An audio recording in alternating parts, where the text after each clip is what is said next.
Un año después de que su esposo muriera, esta mujer publicó un libro infantil. Trataba sobre cómo un niño supera la pérdida de un padre. Lo promocionó en televisión, sonriendo, hablando de sanación, de cómo sus 3 hijos necesitaban encontrar paz. 5 semanas después, la policía tocó su puerta, no para felicitarla por el libro, para arrestarla por haber matado al hombre sobre el que había escrito. Eso, probablemente, ya lo sabías, o algo parecido. Es uno de los casos más comentados de los últimos años. Lo que quizás no sabes es lo que pasó después de la condena. Hace apenas unos días, mientras investigábamos este episodio, ella pidió formalmente que se anule todo el juicio. Y el juez que la sentenció a cadena perpetua se acaba de apartar del caso, después de que su propia defensa lo acusara de parcialidad. Esta historia, técnicamente, no ha terminado todavía. Vamos a contarla completa, desde el principio hasta la última novedad legal de esta misma semana. Camas es un pueblo de montaña en Utah, a minutos de Park City, de los lugares donde el vecino conoce tu nombre, tu camioneta y probablemente el nombre de tus hijos. No es, en absoluto, el tipo de escenario que uno asocia con un caso que terminaría ocupando portadas nacionales. Ahí vivían Eric Richins y su esposa Corey, junto a sus 3 hijos varones, que en 2022 tenían 9, 7 y 5 años. Eric tenía 39 años y era dueño de C&E Stone Masonry, un negocio de cantería y construcción en piedra que había levantado con las manos, literalmente. De esos hombres que llegan a casa con las palmas ásperas y las cuentas, hasta donde él sabía, en orden. Corey se dedicaba a bienes raíces. Compraba casas en mal estado, las remodelaba, las revendía. Un negocio que en el papel suena rentable y que escondía más deudas de las que cualquiera imaginaba, como veremos más adelante. Se casaron en junio de 2013. Firmaron un acuerdo prenupcial, y no era un documento genérico. Protegía específicamente la mitad de Eric en su negocio. Un montacargas, equipo de andamiaje, sierras industriales, 2 camionetas de trabajo y un remolque. Bienes que, en caso de divorcio, quedarían fuera del alcance de Corey. Pero el documento tenía una cláusula distinta para un escenario distinto. Si Eric moría estando casados, Corey sí podía reclamar parte de esos mismos bienes. Guarden ese detalle. 9 años después, ese detalle importaría mucho. La madrugada del 4 de marzo de 2022, Corey llamó a los servicios de emergencia. Dijo que Eric estaba inconsciente, que la noche anterior habían brindado con un cóctel para celebrar el cierre de una venta inmobiliaria de ella. Para cuando llegaron los paramédicos, ya no había nada que hacer. La autopsia, semanas después, revelaría algo que nadie mencionó en esa llamada. El cuerpo de Eric tenía aproximadamente 5 veces la dosis letal de fentanilo, y el analista determinó que había sido ingerido, no inyectado ni inhalado. Alguien se lo había dado a beber o a comer. Para entender cómo se llega hasta esa madrugada, hay que retroceder varios años. Entre 2015 y 2017, según una petición presentada después por Katie Richins Benson, la hermana de Eric, el negocio inmobiliario de Corey comenzó a tener serias dificultades financieras. Y siempre, según ese documento, ella empezó a tomar dinero de Eric para sostener las operaciones de compra y venta de casas. En 2020 ocurrieron 2 cosas casi al mismo tiempo, y ninguno de los 2 sabía lo que el otro estaba haciendo en paralelo. Corey inició una relación con un hombre llamado Robert Grossman, veterano de la guerra de Irak. No fue un desliz de una noche. Los mensajes de texto entre ambos, presentados después en el juicio, hablaban de un futuro juntos. En uno de esos mensajes, fechado el 15 de febrero de 2022, ella le preguntó si se casaría con ella si estuviera divorciada. Él respondió que sí, sin dudarlo. Corey, además, le prestó una de las casas que estaba remodelando para que él viviera ahí. Y según testimonio posterior, también le compró vehículos. Ese mismo 2020, Eric consultó primero a un abogado especializado en divorcios y después a uno de planificación patrimonial. Abrió un fideicomiso, el Eric Richins Living Trust, que, en caso de su muerte, dejaba el control del patrimonio en manos de su hermana Katie, en beneficio exclusivo de sus 3 hijos. También transfirió ahí su participación en el negocio de cantería. 2 personas bajo el mismo techo, preparando en silencio 2 versiones completamente distintas de un futuro sin el otro. Para 2022, la deuda de Corey por su negocio de bienes raíces era considerable. Las cifras varían según la fuente. Algunos documentos hablan de más de $1.800.000 en préstamos. Los fiscales hablarían de una deuda cercana a los $4.5 millones. Lo que todas las fuentes coinciden es en que superaba, por mucho, su capacidad real de pago. Y hay algo que Eric sí llegó a notar, aunque no lo dijo en voz muy alta fuera de su círculo cercano. En 2 ocasiones anteriores se había enfermado de forma repentina y grave, sin explicación clara. Amigos y familiares testificarían después que él mismo había compartido, en privado, el temor de que su esposa estuviera intentando envenenarlo. Nadie tomó ese miedo lo suficientemente en serio como para actuar. Todavía, vamos al 14 de febrero de 2022. San Valentín, 17 días antes de la muerte de Eric. Esa tarde, Eric le envía un mensaje de texto a Corey. No se siente bien, dice. Tal vez tenga que ir al hospital. Había comido un sándwich que ella le había llevado. Los fiscales alegarían, durante el juicio, que ese sándwich fue el primer intento de homicidio. Que días antes, Corey había conseguido fentanilo a través de su empleada doméstica, una mujer llamada Carmen Lauber, quien a su vez se lo compraba a un vendedor identificado como Robert Crozier en una gasolinera de Draper, Utah. Los registros de ubicación de ambos teléfonos lo sitúan en ese lugar, el 11 y el 26 de febrero de 2022. Eric no fue al hospital esa noche. Sobrevivió, probablemente asumiendo que había sido una intoxicación alimentaria común. La defensa, mucho después, presentaría una versión distinta de quién era Eric. Su propio socio de negocios, Cody Wright, testificaría que Eric consumía gomitas de marihuana y, ocasionalmente, hidrocodona recetada para el dolor crónico. La estrategia era clara: sembrar duda razonable sobre el origen del fentanilo en su cuerpo.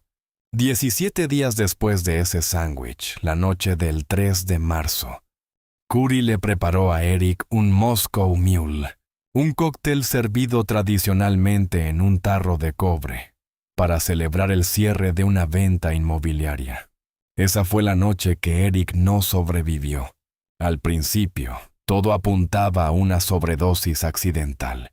Un hombre de 39 años, sin historial conocido de consumo de drogas duras, muerto de forma súbita mientras dormía. Trágico, pero no necesariamente criminal, al menos no en las primeras horas. Lo que empezó a mover la investigación en otra dirección fueron los detalles que no encajaban del todo. sumados al testimonio de las personas cercanas a Eric sobre el miedo que él mismo había expresado antes de morir. Y estaba el dinero. Eric tenía pólizas de seguro de vida por más de $2 millones en total, varias de ellas contratadas sin que él lo supiera completamente. Una en particular, por $100,000, llevaría, según alegó la fiscalía, su firma falsificada semanas antes de su muerte.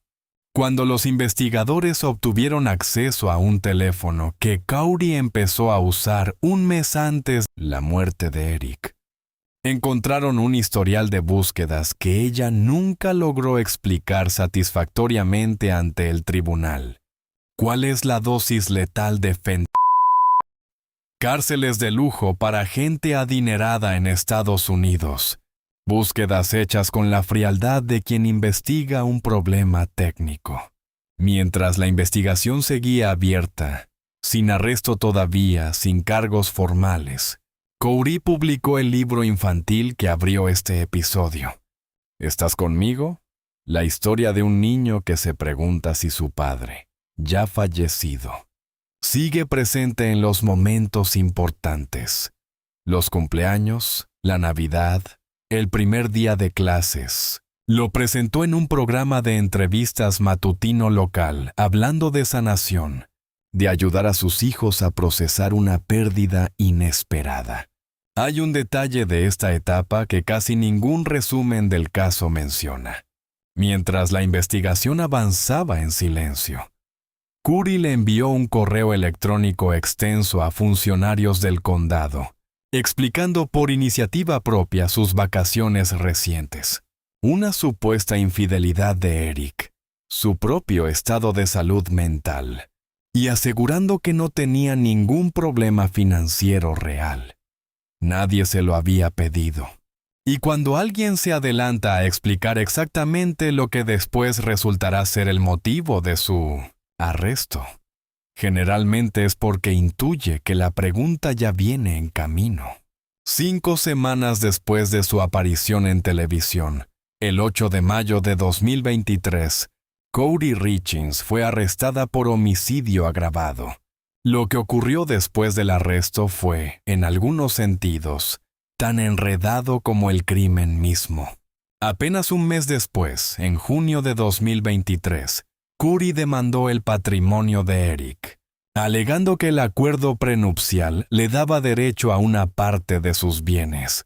La familia de Eric respondió con una contrademanda, acusándola de haber sustraído más de $13 millones del negocio familiar.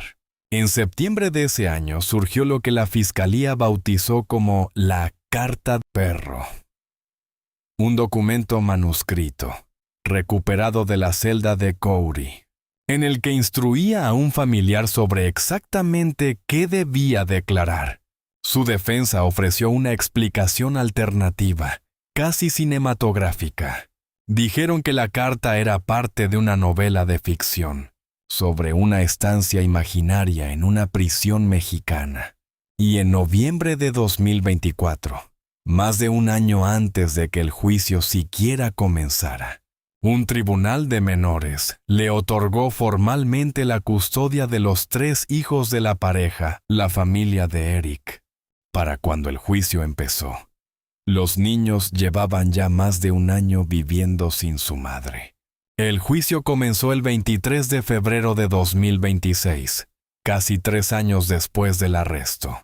5 semanas de audiencias, cerca de 40 testigos.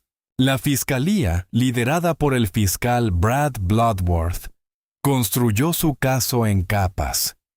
Primero el motivo financiero, después el rastro digital, después la cadena de testigos que conectaban a Cowrie con la compra del fentanilo. Carmen Lauber, la empleada doméstica, testificó que había comprado fentanilo para Cowrie en al menos 4 ocasiones distintas, y que en su momento le había preguntado, preocupada, para qué eran exactamente esas pastillas. Robert Crozier, el vendedor, confirmó las ventas en el estrado. Aunque bajo contrainterrogatorio, admitió inconsistencias sobre las fechas exactas. Robert Grossman, el amante, testificó sobre la naturaleza de la relación y sobre los mensajes donde hablaban de casarse algún día. También relató una conversación 2 semanas después de la muerte de Eric, en la que Curry le preguntó si él había matado alguna vez a alguien y cómo se había sentido al hacerlo. Un contador forense pasó varios días completos de audiencia revisando el patrimonio de Eric y las finanzas de Curry. Cheques rebotados, estados de cuenta con información engañosa hacia prestamistas, manejo contable irregular del negocio de bienes raíces. La defensa objetó repetidamente que ese tipo de testimonio contaminaba al jurado en su contra. En su argumento citaron incluso el caso del abogado Alex Murdaugh, condenado por asesinar a su esposa e hijo tras años de fraude financiero no vinculado, como ejemplo de un patrón judicial que, según ellos, perjudicaba injustamente al acusado. El testimonio del socio de negocios de Eric, Cody Wright, buscó introducir dudas sobre el consumo personal de sustancias de la víctima, en un intento por debilitar la narrativa fiscal sobre el origen exclusivo del fentanilo. La fiscalía cerró su alegato final con una idea que resumía todo el caso, que la llamada al 911 no sonaba como una esposa convirtiéndose en viuda, sonaba como algo mucho más frío y calculado. La defensa tomó una decisión drástica.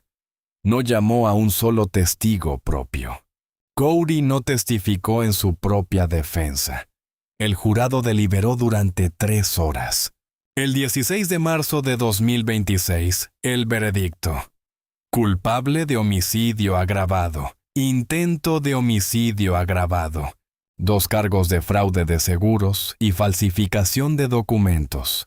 La audiencia de sentencia se realizó el 13 de mayo de 2026, el día que habría sido el cumpleaños número 44 de Eric Richins. Antes del fallo, un trabajador social clínico leyó ante la corte, en nombre de uno de los 3 hijos de la pareja, un mensaje sobre el enojo y la tristeza de crecer sin su padre, y sobre cómo ya no sentía por su madre lo mismo que antes. Los 3 hijos, a través de sus declaraciones, pidieron a la corte que se le impusiera la pena máxima posible. Curry tomó la palabra durante aproximadamente 45 minutos. Le habló directamente a sus 3 hijos, pidiéndoles que nunca admitieran algo que no habían hecho y que nunca suplicaran clemencia por algo de lo que eran inocentes. Aseguró que su amor por Eric nunca había fallado y prometió seguir luchando legalmente, sin importar cuánto tiempo tomara. No porque tuviera algo que demostrarle al tribunal o al Estado, sino porque tenía algo que demostrarles a ellos 3. El juez Richard Mrazek fue directo en su sentencia. Dijo que una persona capaz de esto es demasiado peligrosa para volver a estar libre. De intentarlo una vez, fallar. Y volver a intentarlo 17 días después hasta lograrlo. La condena final. Cadena perpetua sin posibilidad de libertad condicional por homicidio agravado. De 5 años a cadena perpetua por el intento de homicidio. Entre 1 y 15 años por cada cargo de fraude de seguros. Y hasta 5 años por falsificación, con las penas corriendo de forma consecutiva. Y aquí es donde la mayoría de los canales cerrarían el episodio. Nosotros no, porque este caso literalmente sigue moviéndose. El 26 de mayo de 2026, apenas 2 semanas después de la sentencia, el equipo legal de Curry presentó una apelación formal ante la Corte Suprema de Utah, que remitió el caso a la Corte de Apelaciones del Estado. Un tribunal de 7 jueces que deberá decidir si hubo motivos suficientes para anular alguno de los 5 cargos. Pero el 30 de junio, apenas unos días antes de terminar de investigar este episodio, sus propios abogados fueron un paso más allá. Presentaron una moción pidiendo un juicio completamente nuevo. La alegación es fuerte. Dicen que el juez mostró parcialidad sistemática a favor de la fiscalía durante todo el proceso. Según el documento, en un solo día del juicio, el juez interrumpió a la defensa 24 veces, contra solo 13 a la fiscalía. En otro día, la proporción fue de 36 contra 20. La defensa argumenta que esas interrupciones fueron cortantes hacia ellos, mientras que las de la fiscalía venían con disculpas o ayuda logística. Días después de presentada esa moción, el juez Mrazek se recusó voluntariamente del caso. Ahora será otro juez del mismo distrito quien decida si hay fundamento para anular la condena y ordenar un juicio nuevo. Mientras tanto, Corey enfrenta un proceso judicial completamente aparte. 26 cargos adicionales por delitos financieros, 5 cargos de fraude hipotecario, 5 de falsificación, 7 por cheques sin fondos, 7 por lavado de dinero, 1 por fraude en comunicaciones y 1 más por patrón de actividad ilegal. Ese caso, hasta el momento, no tiene fecha de juicio. Y hay un giro final que ninguna de las partes vio venir. Robert Crozier, el hombre que le vendió el fentanilo a Corey, fue arrestado en junio de este mismo año por cargos completamente distintos, de naturaleza sexual, derivados de una operación encubierta, y permanece detenido sin derecho a fianza en otro condado. Nada en esta historia terminó de forma limpia, ni siquiera después de la sentencia. Lo que este caso deja no es solamente el morbo de un matrimonio que terminó en veneno. Es la cantidad de señales que estuvieron ahí todo el tiempo. Un miedo que Eric compartió únicamente en privado. Una deuda que crecía en silencio mientras la vida seguía su curso aparentemente normal. Un historial de búsquedas en un teléfono que nadie revisó hasta que ya era demasiado tarde. Señales que solo se vuelven visibles, casi siempre, cuando ya no hay forma de evitar lo que anunciaban. Y es también un recordatorio incómodo de que un veredicto no siempre significa el final de una historia. Este caso sigue legalmente abierto, en al menos 2 frentes distintos, mientras grabamos este episodio.